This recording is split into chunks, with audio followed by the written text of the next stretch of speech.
আমি এখানেই থাকতে চাই, আমি ওকে চাই। আমার ইচ্ছা পূরণ করে দিন মা।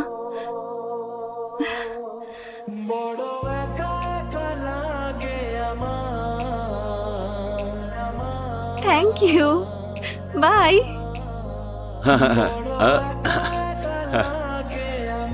এসো মা, তোমারই অপেক্ষা করছিলাম। কি হয়েছে আঙ্কেল? কেন মা, তোমার মাকে যে বাঁচিয়েছে তাকেই তো খুঁজতে এসেছো? হ্যাঁ আঙ্কেল, কিভাবে জানলেন? এখনই জানতে পারলাম। মূর্তি সাহেব, নন্দিনী এসেছে। আমি সব জানি মা। তোমার মাকে বাঁচিয়ে জেলে যাওয়া ছেলেটা আর কেউ না, তেজি ছিল। এসব কি বলছেন স্যার? হ্যাঁ মা, আমার ছেলেই তোমার মাকে বাঁচিয়েছে। ও এই তেজ। নন্দিনী এসেছে? হ্যাঁ। এই এই এই, চুপ চুপ, চুপ। তো একে একা নিয়ে আসলে কেন, জিজ্ঞেস করেছো? না, করিনি। বড় বাবা, কি হচ্ছে এসব? আরে কিছু না, সবাই আমাকে বলল তুই নাকি মেয়েটাকে ভালোবাসিস। আমি নন্দিনীর সাথে এখনই কথা বলছি। না বড় বাবা,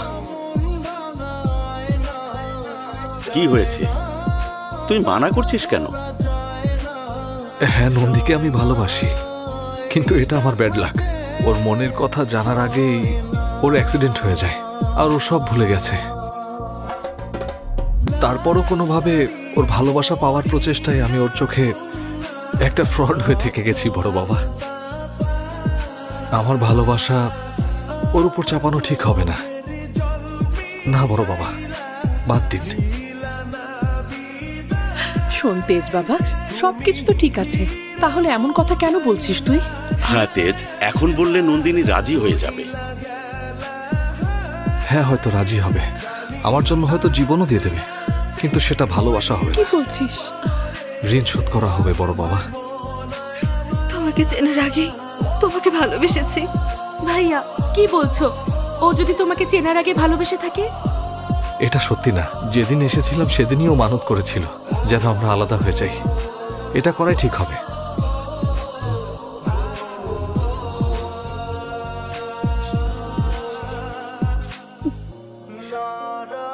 তেজ, তেজ। ভালো হয়েছে সবাই এখানে।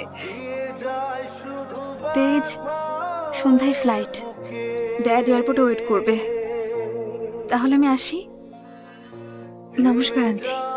1 মিনিট মা, ওকে এয়ারপোর্টে নামিয়ে দিবি। যা। বাই।